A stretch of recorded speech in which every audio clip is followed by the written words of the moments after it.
do you do, ladies and gentlemen? I'm Eric Johnston, President of the Association of Motion Picture Producers. You know the life of producers would be simpler if all pictures could be made on Hollywood sound stages. But luckily for the audiences, a lot of them can't. They're made on location. There's Quo Vadis in Italy, the Yearling in Florida, the river in India, and the greatest show on earth wherever the circus traveled. One picture company recently did something unusual. So unusual that I think that you would be just as interested in it as I was. When Winchester Pictures started out to make The Big Sky, they assigned a cameraman to shoot the highlights on the location trip. The Big Sky, as you may remember, was A.B. Guthrie Jr.'s best-selling novel of a fur trading expedition up the Missouri River to the Blackfoot Indian country in 1830. The Missouri flowed through some pretty wild country 122 years ago, but that was a long time past, and the country's changed. But over here, in the Teton National Park, Director Howard Hawks found a region that the years had scarcely touched, and it was a perfect match for Guthrie's novel. The fact that it was 1,200 miles from Hollywood, with no facilities and no accommodations for a movie company. But wait, come along with us and see what happened. A whole caravan of trucks carrying cameras, lights, reflectors, generators, costumes, and props rolled out of the RKO studios one morning, bound for one of the few untouched wilderness areas of America. Here it is, the Jackson Hole country of Wyoming, in the heart of the Teton Mountains, rugged, beautiful, remote. Running through it is the Snake River. Of course, it should have been the Missouri. Anyway, it's just as cold and swift and wet as the Missouri, and every bit as dangerous. Country like this is a paradise for cameramen, and a fisherman's dream. An advance party had selected the campsite. It wasn't until later that they found it was known locally as Mosquito Hollow, and it lived up to its name. There were no roads. Bulldozers gouged out 4 miles of them. No water supply, until they set up their own tanks, laid 7 miles of pipe, installed boilers and a pumping system. No electricity, so they assembled portable generators. Mosquito Hollow was changing overnight, especially after airplanes sprayed the surrounding country with DDT. This 10 acres of empty tableland had been transformed into the living and working quarters for a company of 200 people, with a mess hall, a recreation shack, a library, and indoor plumbing. It takes more than actors to make a movie. More than 30 crafts are working here. But whether they work with tools or over a drawing board, they're all part of the picture. They knew they were getting close to the starting date when the cast began arriving in chartered planes from Hollywood. The first plane brought in Elizabeth Threat, Dewey Martin, Hank Warden, Buddy Bear, and a few other members of the company. That's Miss Threat, the second to alight. This will be her first picture. Part Cherokee, she's going to play Teli, an Indian girl. The players only have time for a quick look around before boarding the bus for camp, 40 miles away. Later in the day, this time in heavy weather, a light plane arrived with Kirk Douglas. Meanwhile, back on the banks of the Snake, a crew of Hollywood shipbuilders has begun assembling the picture's most important prop, a keel boat, long since vanished. The keel boat was the standard river craft a century ago. It was used on all military and exploring expeditions, and especially in trading with the Indians. Since it was 63 feet long and weighed 25 tons, this one had to be built in sections back at the studio. The job of assembling it was like working a giant jigsaw puzzle. Keel boats used to cost between $2,000 and $3,000, but this Hollywood replica came to $28,000.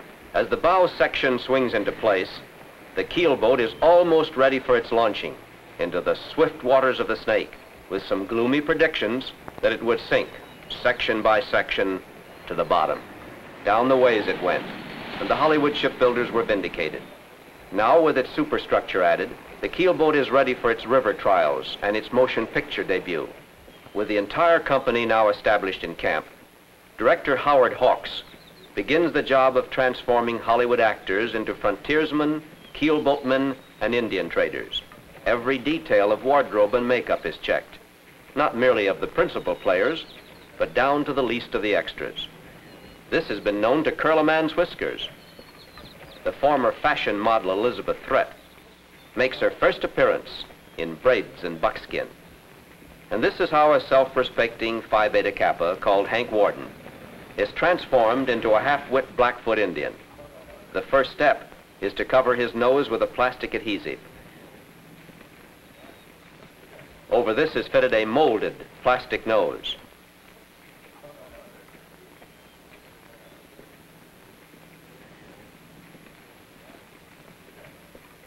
A scar adds a gory touch. Facial makeup goes on in an even coat.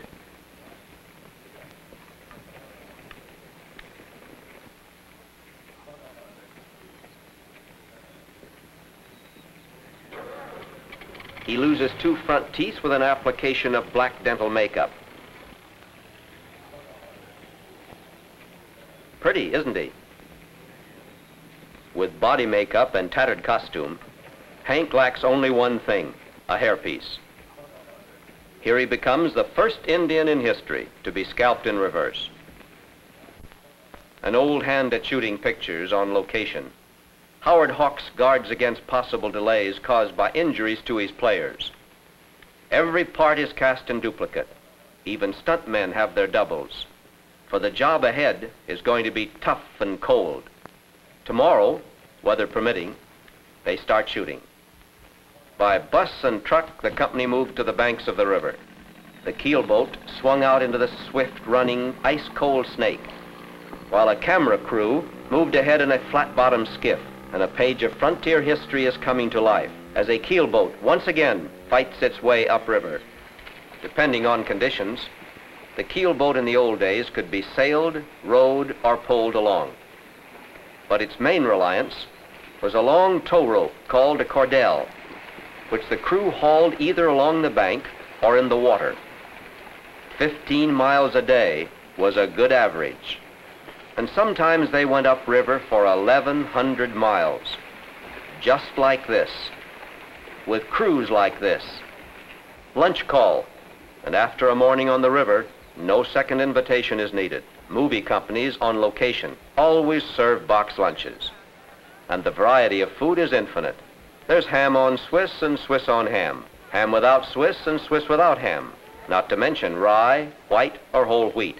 That makes 12 possible combinations right there.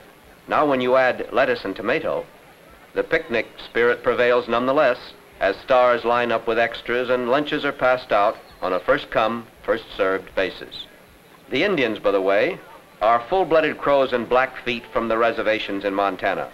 Chances are that this pair is dickering over swapping a ham on white for a Swiss on rye, with or without mustard. As the company scatters out, there are some strange groupings and odd contrasts. It proves that a box lunch is more effective than a peace pipe. But former heavyweight Buddy Bear employs both. As a Blackfoot, how do you think Mr. Warden drinks his coffee? Right, with cream and 2 lumps of sugar. Eating takes only a part of the lunch hour. Miss Threat uses it to change costume and rehearse her lines. She speaks an Indian dialect throughout the picture. It looks as though Kirk Douglas's son beat him to it. You know, movie people are just like any others. They're the typical proud fathers, trying to get Junior to smile for the camera, and not succeeding. They get the same laughs out of the same kind of horseplay that goes on at beach parties and Labor Day outings.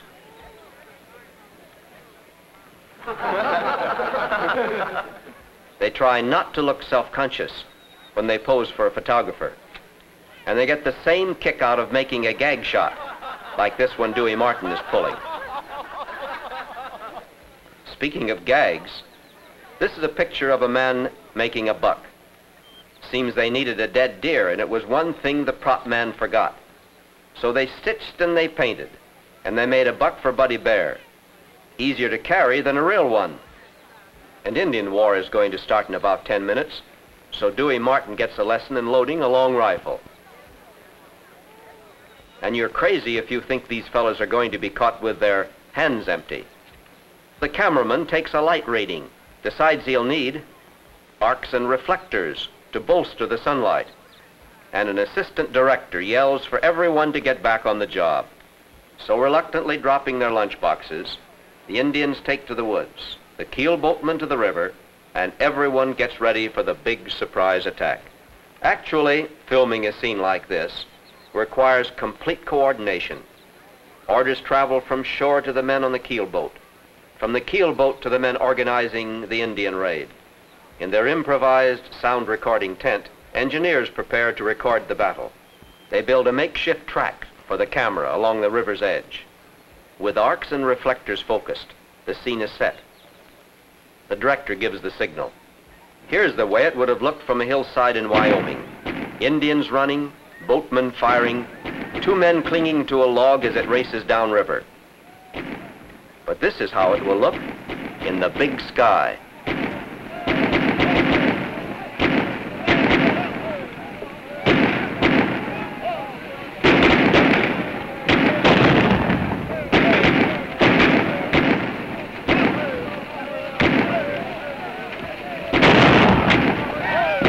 And now we know how pictures are made on location.